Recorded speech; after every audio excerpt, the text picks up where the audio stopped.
Cette semaine, à Parlons Affaires, il sera question de mise en demeure.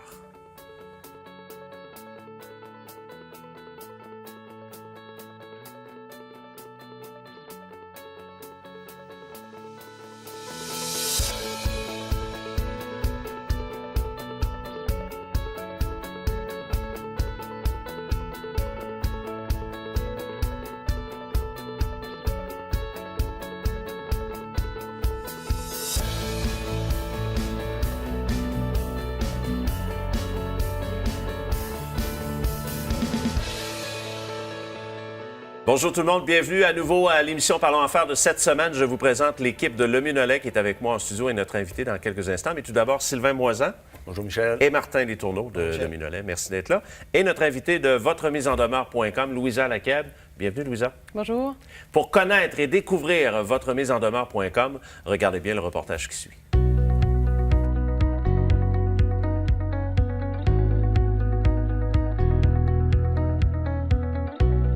VotreMiseEnDemeure.com, c'est une entreprise qui a été créée en décembre 2015. C'est une plateforme web qui se veut en fait un sujet d'accessibilité à la justice. Souvent, on entend parler les gens, ils ont des droits à faire valoir, mais parfois, ils vont laisser tomber par crainte que faire affaire avec un avocat, ce soit trop onéreux versus ce qu'ils peuvent aller récupérer. Ou des fois, ils vont avoir peut-être un peu plus de difficulté à s'exprimer, ont peur de se tromper et ils ne rédigeront pas eux-mêmes leur mise en demeure. Alors, avec VotreMiseEnDemeure.com, ce qu'on leur offre, c'est une mise en demeure personnalisée qui leur permet de créer eux-mêmes, en sélectionnant le modèle qu'ils souhaitent, une mise en demeure qui va contenir les dispositions juridiques applicables. Par contre, je vous rassure, ce n'est pas au client de les écrire, c'est fait automatiquement par l'intermédiaire de la plateforme.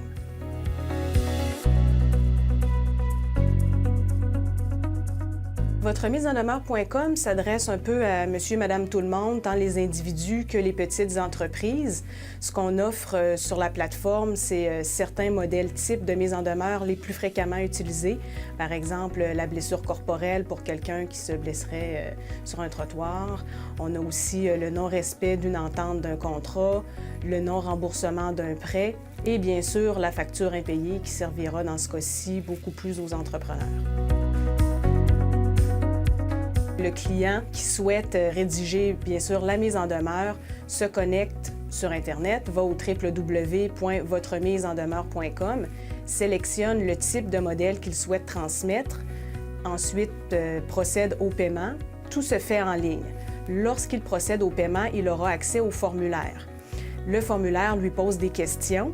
Par contre, au niveau des réponses, c'est quelque chose de très bref. Il n'y a pas besoin de connaissances juridiques ou c'est des réponses qui nécessitent très peu d'élaboration. Par exemple, son nom, le nom de la personne à qui il souhaite transmettre la mise en demeure, les adresses, les coordonnées, les dates. C'est toutes des petites choses comme ça qui sont très simples pour le client. Et par la suite, automatiquement, de par le biais du site web et de la programmation web qui est faite derrière, les dispositions juridiques vont être appliquées selon le modèle de mise en demeure choisi. Le client, par la suite, ne voit pas tout ça, évidemment. Lui, ce qu'il reçoit, c'est dans sa boîte courriel un PDF avec, bien sûr, les informations que lui-même aura entrées et tout ce qui est au niveau juridique qui sera automatiquement inséré dans sa mise en demeure. Donc, lui, ce qu'il obtient, le client, c'est vraiment un produit clé en main, qu'il l'assigne, qu'il l'achemine au destinataire. La personne qui reçoit la mise en demeure aura possiblement l'impression que le client s'est adressé à un avocat, s'est fait conseiller, alors ça donne un aspect sérieux à la mise en demeure dans le but de convaincre celui qui la reçoit de s'y conformer.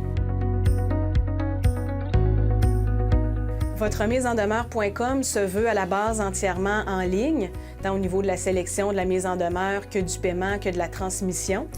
Par contre, pour certains clients, on comprend que c'est important pour eux de discuter avec une vraie personne. Ces individus-là sont invités à communiquer avec notre service à la clientèle et pourront discuter avec un agent. Aussi, il y a d'autres types de personnes qui peut-être souhaitent vraiment plutôt discuter de leur questionnement avec un avocat. Alors, nous, au niveau de votremiseendemeure.com, on a des relations avec des avocats externes qui sont affiliés, avec qui on peut mettre la clientèle en relation. On a des avocats dans toutes les régions du Québec, dans tous les domaines du droit, qui peuvent répondre à leurs questionnements.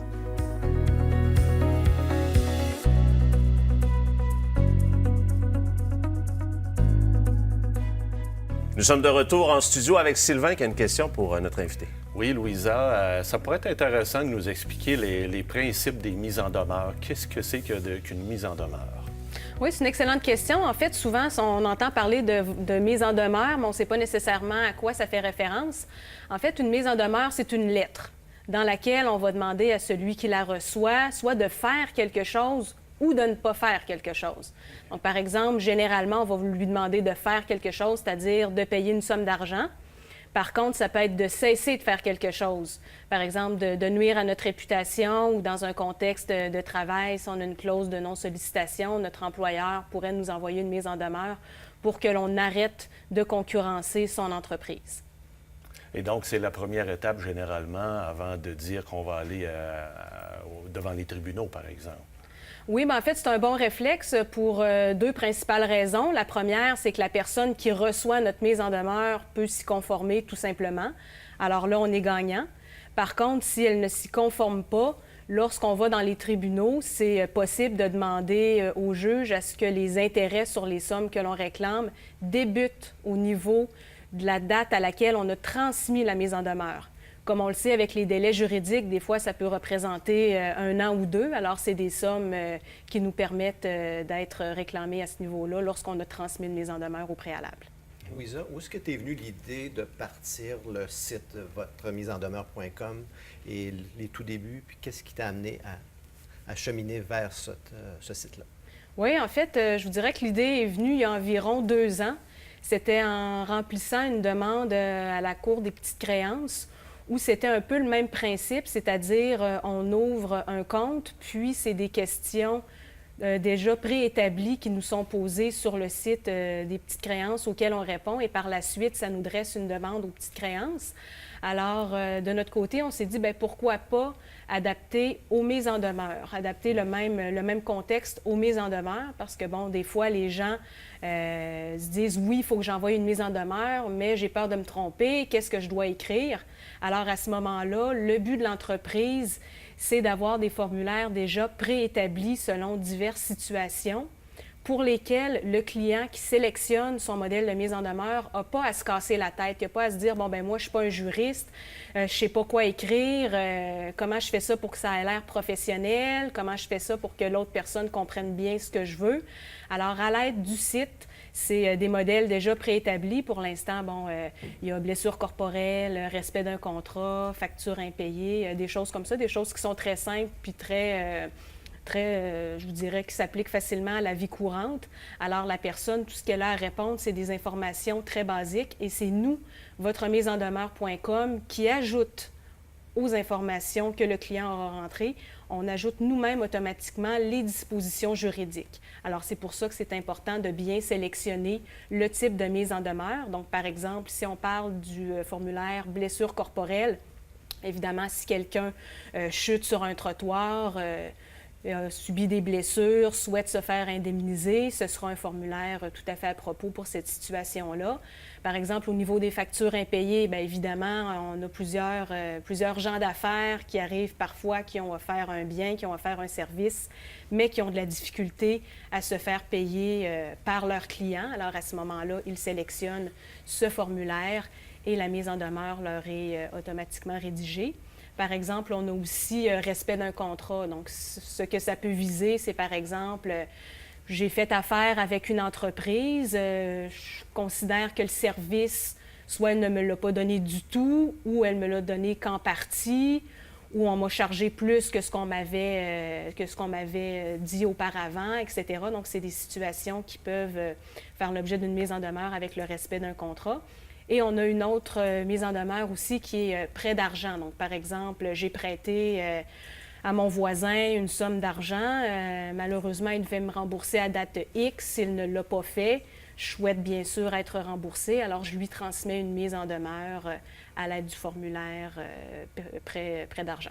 OK, donc, c'est vos 4 formulaires qui sont en cours actuellement sur votre site et tout est facilité pour l'utilisateur.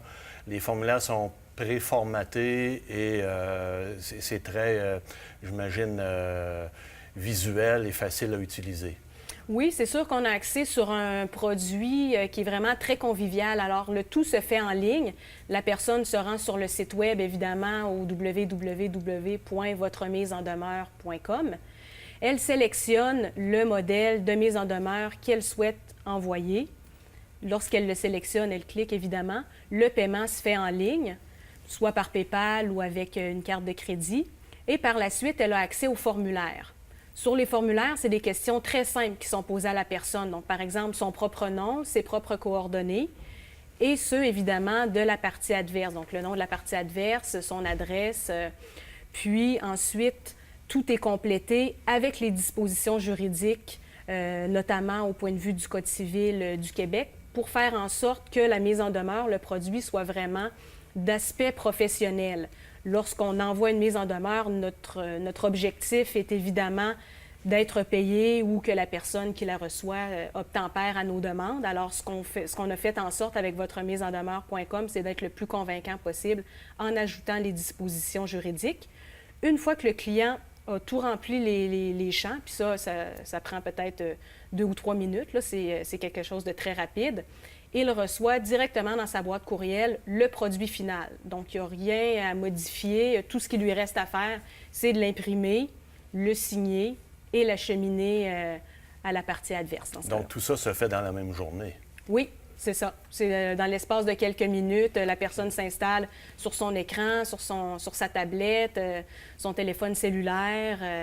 Elle remplit les champs. Comme je vous dis, c'est quelques minutes. C'est sûr que des fois, il y a des gens qui sont peut-être un peu moins à l'aise avec le web. À ce moment-là, ils peuvent contacter le service à la clientèle. Le service à la clientèle, par contre, va les aider à remplir les champs, mais ne leur donnera pas de conseil juridique. Si le client, lui, souhaite se faire conseiller d'un point de vue juridique, à ce moment-là, on a une banque d'avocats affiliés et la demande du client sera transmise aux avocats affiliés. Qu'est-ce que vous faites pour la suite? Donc oui, il va l'imprimer, il va la signer, mais la transmission de cette mise en demeure-là, vous suggérez quoi? Au niveau de la transmission, c'est sûr que l'objectif, c'est de s'assurer que l'autre personne a bien reçu notre mise en demeure. Puis lorsque je parle d'une personne, ça peut être une entreprise aussi, là. Donc, pour s'en assurer, ce qu'on recommande généralement, c'est l'envoi soit par huissier. Bien sûr, c'est un peu plus onéreux. Il y a un lien vers la Chambre des huissiers directement sur le site si les gens souhaitent ce mode de signification-là. Et c'est possible aussi de l'acheminer par courrier recommandé. À ce moment-là, la personne se rend au bureau de poste et, pour des frais minimes, aura l'accusé-réception que l'autre personne a bel et bien reçu sa mise en demeure. C'est les deux moyens, je vous dirais, qu'on recommande le plus vu qu'on a une sûreté que ça a bel et bien été acheminé. Maintenant, si la personne souhaite l'envoyer par la poste standard ou par courriel, c'est son choix, mais c'est évidemment un peu moins ce qu'on recommande. On va s'arrêter quelques instants. On revient tout de suite après la pause avec Louisa et votremiseendemeure.com. Vous allez en savoir un peu plus. Restez là.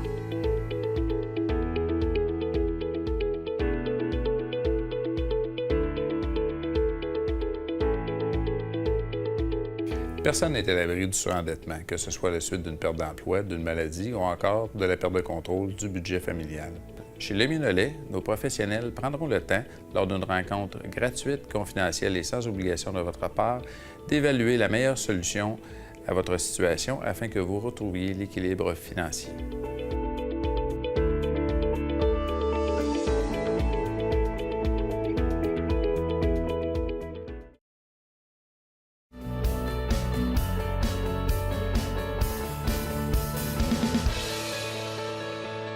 Nous sommes de retour à l'émission Parlons Affaires. On parle de mise en demeure cette semaine. Martin a une question d'ailleurs pour Louisa. Oui, Louisa, c'est sûr que tu as ton site Internet, il est en place. C'est sûr que là, l'objectif, c'est de le promouvoir et de le faire connaître. Quelle est ta stratégie de promotion? Ça tombe bien, je viens d'établir un partenariat avec la Chambre de commerce de Lévis sur la Rive-Sud de Québec. Donc, les membres de la Chambre de commerce ont droit à un rabais de 20 % sous tous nos services.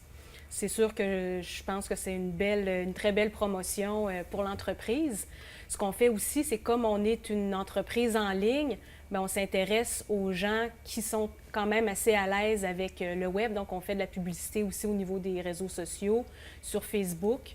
Ce qu'on souhaite aussi, c'est possiblement avoir d'autres types d'ententes de partenariat ou des invitations dans des chambres de commerce ou au niveau des entrepreneurs pour des conférences, des rencontres, expliquer un peu c'est quoi le produit, expliquer un peu c'est quoi des mises en demeure, parce qu'on parle de mise en demeure, mais souvent, bon, les entreprises, les jeunes entrepreneurs, les travailleurs autonomes, les professionnels, eux aussi, ça arrive que parfois, ils ont des notes d'honoraires qui sont impayées et qui peuvent transmettre des mises en demeure. Aussi, ce qu'on souhaite, c'est que puisque le site fait affaire avec des avocats affiliés, on souhaite évidemment que les avocats dans tous les domaines juridiques et dans toutes les régions au Québec puissent communiquer avec nous pour qu'on soit à même de les référer lorsqu'il y a de la clientèle à l'extérieur de la région de Québec. J'imagine que pour développer un site comme celui-là, à travers ton travail quotidien, ça a dû amener beaucoup d'investissements en temps, oui, en monétaire sûrement, mais au niveau du temps, correction, avoir le site le plus convivial possible, ça a dû représenter beaucoup de travail? Oui, quand même, assez une bonne charge de travail. C'est sûr qu'on n'a pas compté ce que ça prenait comme temps, puis je pense que c'est peut-être préférable ainsi. Par contre, c'est sûr que c'est une idée qui m'est venue à moi personnellement il y a environ 2 ans. Par la suite, l'entreprise a été incorporée. Le site a été mis en ligne, ça fait environ 1 an.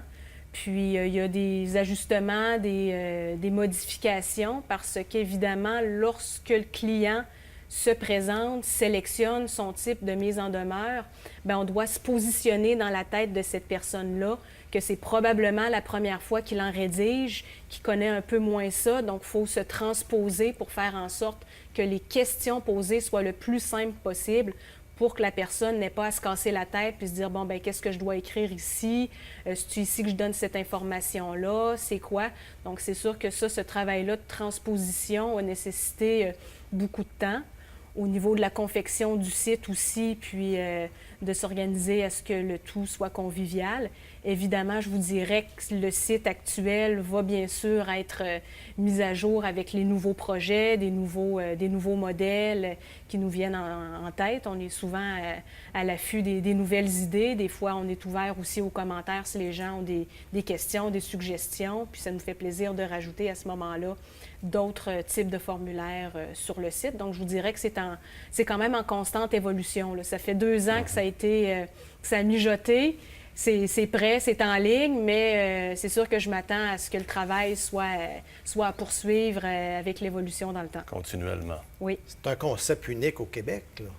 Oui, bien en fait, pour être franche, avant de le mettre en ligne, je me suis dit, bien, je vais faire des petites recherches, voir est-ce que ça existe déjà? Y a-t-il un produit similaire au Québec? Y en a-t-il ailleurs? En toute franchise, j'en ai pas vu. S'il y en existe, c'est possible. Comme je dis souvent, on n'a pas la science infuse non plus, là. Mais je crois pouvoir me vanter d'être la première à avoir mis sur place un tel concept. Bien, bravo. Le site sera traduit, ce que tu nous disais auparavant, sera traduit en anglais prochainement? Oui, donc évidemment, ce qu'on souhaite, comme on vise tout le marché québécois, on souhaite bien sûr que pour les francophones, le site est déjà en place. On va ajouter d'autres produits. Mais pour les anglophones, on souhaite évidemment qu'il y ait la version bilingue du site. Louisa, quelle est la clientèle visée par votre miseendemeure.com? Ce qu'on vise, en fait, c'est tant l'individu, alors par exemple, lors de chicanes de voisins, que l'entreprise. Il arrive souvent que les gens, sont par exemple travailleurs autonomes, professionnels, souhaitent envoyer des mises en demeure pour recouvrir leur honoraire. Alors, ça s'adresse à tous, tant les individus que les entreprises. Louisa, j'aimerais avoir peut-être ton commentaire, ton opinion là-dessus. Les mises en demeure, je pense que c'est peut-être la première étape qu'on pourrait peut-être dire, je comprends bien, juridique, là, lorsqu'il y a un litige, une réclamation ou autre. Mais avant même la mise en demeure, est-ce qu'il y aurait autre chose? Est-ce qu'il peut y avoir une réaction, par exemple, de l'autre partie qui reçoit la mise en demeure en disant « Écoute, je ne savais pas qu'il y avait un litige entre toi et moi, là. » Est-ce qu'il devrait y avoir une étape essentielle avant la mise en demeure? Bien, c'est sûr que c'est toujours préférable que les gens se parlent. Par exemple, si c'est une facture qui est impayée, On s'attend à ce que l'entreprise téléphone à son client. Il ne l'a peut-être même pas reçu. Si effectivement il dit oui, je l'ai reçu, votre facture, puis qu'il ne souhaite pas la payer, à ce moment-là, oui, ce sera l'étape. Ou des fois, bon, il y a des gens qui sont très généreux et laissent passer beaucoup de temps. Donc, si ça fait plusieurs messages téléphoniques qui sont laissés avec aucun rappel, aucun suivi de la part de l'autre personne, bien là, je pense qu'on est possiblement rendu à l'étape de la mise en demeure. Mais c'est sûr que de se parler, ça peut régler bien des choses au préalable. Et suite à la mise en demeure, rien n'empêche d'avoir recours aux tribunaux ou d'utiliser les services d'un avocat par la suite, par exemple, avec vos partenaires. Notre objectif, c'est d'avoir un produit qui est professionnel, qui fait en sorte que la personne qui le reçoit se dise « Ah, bien, probablement qu'elle a été consultée un avocat, OK, je vais me conformer à ce qui est écrit. » C'est sûr que c'est notre objectif. Par contre, ça peut arriver dans certains cas que ça ne fonctionne pas. Alors, la personne sera libre à ce moment-là de débuter un recours juridique ou d'aller voir un avocat de son choix. Évidemment, on recommande les avocats qui sont affiliés chez nous. Si la personne ne connaît pas d'avocat, elle n'a qu'à contacter le service à la clientèle, expliquer brièvement sa demande, puis par la suite, on la met en connexion avec un avocat de façon préférable dans sa région et qui connaît bien le domaine du droit qui s'applique. Donc, votre site Internet, bien sûr, dirige le client vers le délai de la mise en demeure.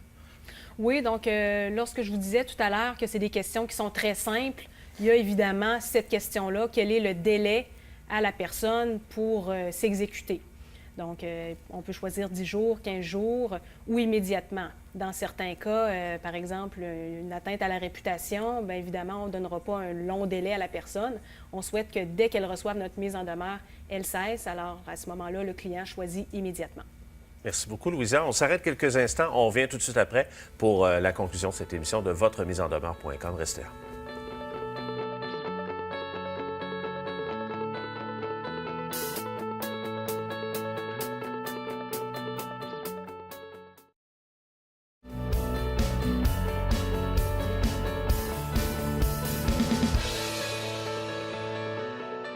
Nous sommes de retour à Parlons Affaires. Cette semaine, on parle de mise en demeure avec Louisa, mais surtout, Sylvain a une question pour notre invité. Oui, Louisa, avec ton site, VotreMiseEnDemeure.com, est-ce qu'il y a des projets futurs, des développements supplémentaires qui vont être ajoutés, améliorations ou ajouts, par exemple, d'autres modèles de mise en demeure?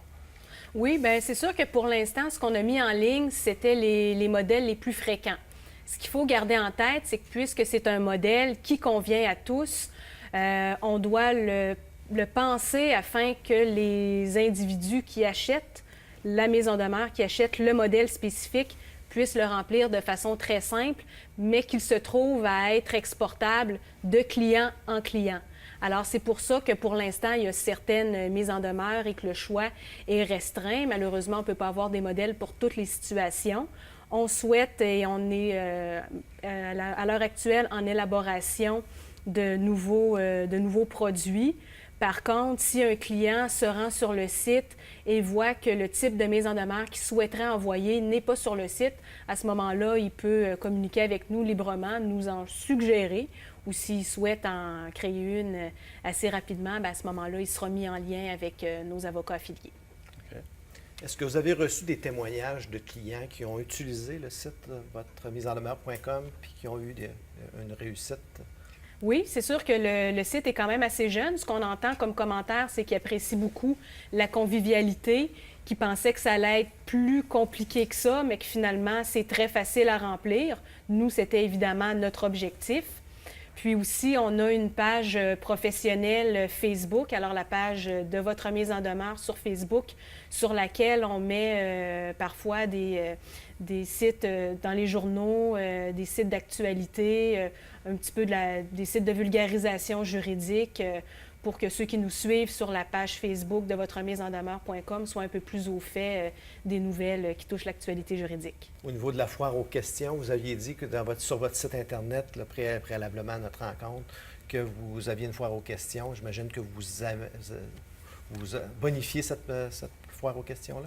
Oui, c'est ça. C'est sûr que les questions souvent se répètent de la part des gens. Donc, on a une foire aux questions qui est assez détaillée. On a aussi une vidéo de visionnement si les gens souhaitent visualiser comment est-ce qu'ils vont remplir les formulaires, qu'est-ce que ça a vraiment l'air concrètement. Alors, tout ça est disponible directement sur notre site. Puis, la foire aux questions est évidemment bonifiée au fur et à mesure des questions qui nous sont posées. En terminant, on vous rejoint de quelle façon, Louisa? Avec le site Internet, bien sûr? Oui, tous nos coordonnées, donc tant l'adresse courriel que la ligne sans frais se trouvent sur le site.